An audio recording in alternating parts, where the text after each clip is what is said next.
Doctor Who fans, and welcome to another Doctor Who rankings video. In today's video, I will give you my own personal rankings from the worst to best stories that featured in Doctor Who Series 2, which starred David Tennant as the 10th Doctor.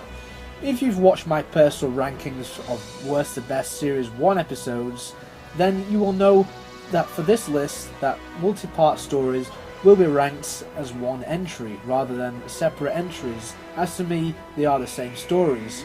If you haven't seen that in the ranking, then make sure that you give that a watch, as well as subscribe for future countdowns from this channel. And without further ado, Alonzi. Number 10. Love and Monsters. Yeah, no real surprise here. This has always been one of my least favourite episodes, ever since it came out. It was one of the first of what are known as Doctor Light episodes, and sometimes they really work well, but here it just doesn't. I actually like the idea for this episode, having people look for the Doctor, but the execution was just awful. And the Absorbaloff. I mean, I know that it was designed by a kid for a Blue Peter competition, but it's just shit. And don't get me started on that ending. Ursula gets turned into a slab, and she's so silent. You know, let's just move on, shall we? Number 9. Fear Her. Again, one of my least favourite episodes ever. It's just boring to me. Generic alien, generic storyline, weird thing going on with Chloe Webber's father in a closet. Like, what the hell is going on? If you like this episode, then I guess good for you, but this one I tend to skip when I'm doing marathons, if I'm honest with you. Number 8. New Earth. This is the contender for my least favourite series opener since 2005. I like the concept of having a new Earth after it was destroyed by the sun. I think it does work well as a sequel to The End of the World. Zoe Wanamaker is good as Cassandra in about the 2 minutes of screen time she gets. I like the cat people. I like the idea that they are hiding infected people away from the other patients too. The thing that lets this down for me is the cheesiness of it all. Some of the acting is a bit OTT for me, and the body swapping stuff gets tiresome pretty fast. Having said that, as a kid, this was something I really enjoyed, so I guess I have become cynical about everything. The highlight of this episode is getting to know the 10th Doctor more, his outbursts at the cats, saving infected humans, and the final scene in which Cassandra dies in Cassandra's arms. Number 7. The Idiot's Lantern. This episode isn't actually that bad. I remember not being that keen on it back in the day, but now I enjoy this a lot more than what I remember. Could it be due to it being set in a historical location, the good acting all around, The Wire being an over-the-top but great villain, or seeing the scene when the Doctor sees Rose's face has been taken away from her, knowing full well that David Tennant and Billy Piper had to film this scene like a million times because they just couldn't stop laughing. I guess what lets this down is I wish there could have been more, and it comes in between two really good two-parters. So yeah, The Idiot's Lantern, not fantastic, but it's leaps and bounds better than Love and Monsters, and I think this is actually one of Mark Gatiss' best episodes. Number 6. Tooth and Claw. Yeah, I'm surprised that this is that low down on the list, to be honest with you. The reason it's this low is purely because every other one higher up on this list I enjoy more.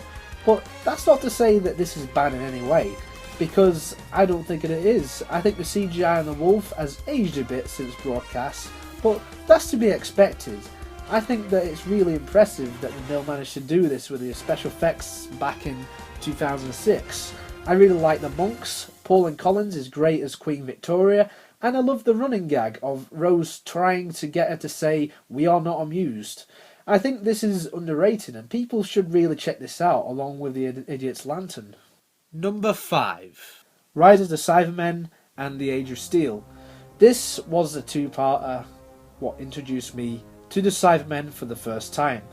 I'd already seen a glimpse of one in Series 1's Dalek story, but this was the first time, and I think this is one of the very best appearances. I don't think it quite reaches the heights of the Cybermen stories from the 1960s or 1982's Earthshock, but as an introduction to the classic villains, this is fine. Also, the Parallel Earth stuff is done well, even though it has been done before in stories like Inferno, but it's still good. The late Roger Lloyd Pack was okay as John Lumick, but I'll only ever see him as Trigger from Only Fools and Horses, and sometimes, yeah, you can't take him that seriously as a villain, but he does his job. He's alright. Him becoming a cyber controller at the end was neat though, and I think that his fall from the blimp was pretty awesome. Just a pity that most Cybermen episodes that came after this kinda sucked. Number 4. The Impossible Planet and the Satan Pit. I love this story. I invest in the characters. It's what a lot of Doctor Who fans call a base under siege setting. The Ood becoming possessed by an even bigger entity, which turns out to be the devil. At this point, the Doctor had battled all kinds of monsters, and it was only in this 2006 story when he finally met Satan himself. Upon rewatches, I've noticed that this took a lot of inspiration from The Robots of Death, which is one of my all-time favourite Fourth Doctor stories, and that's a good thing because this story works well so late on in this series. The fact that the Doctor is TARDIS-less, I don't even know if that's a term, but we'll carry on. The fact that he's TARDIS-less throughout the entire thing also gives the protagonist more to deal with, as the planet they are on is hurtling towards a black hole. Overall, I think this was awesome then, and I still think that it's awesome now. Number 3. School Reunion. I didn't appreciate this one as much when it first came out. I was unfamiliar with these returning characters of Sarah Jane Smith and K9. Now though, having watched these characters in the classic series, this instantly makes this so much better for me, and that's why I've put this at number 3. We have got a good setting with the school, and the Krillitanes are one of the best one-time villains that we've had in the show. The highlights are, of course, the callbacks to the classic Third Doctor and Fourth Doctor stories. The chemistry between David Tennant and Elizabeth Sladen is beautiful. Bearing in mind, Tennant was a kid when he first watched Elizabeth with Tom Baker in the 1970s, so this must have been a really special occasion for him, especially so early on in his era. For me, the best scene is the final scene, when the Doctor finally says goodbye to Sarah Jane and gives her a new K9 because the old one blew up. I don't care that much about K9 as a character, but seeing these two iconic characters come back in this now really is something special, and I'm glad it happened. I'm so grateful that in her last years, Liz Sladen got to come back as Sarah Jane and made a new generation fall in love with a character. One of those being myself. Since her death in 2011, I think that this episode, along with The Hand of Fear, is more hard-hitting to watch because of who she is. This is one of my favourite episodes of the new series, hands down.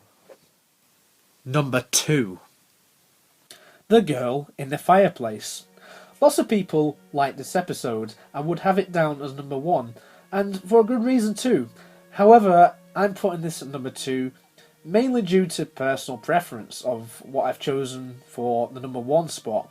I have nothing bad to say about this story. Well, maybe the clockwork robots look a little bit silly, but that's about it.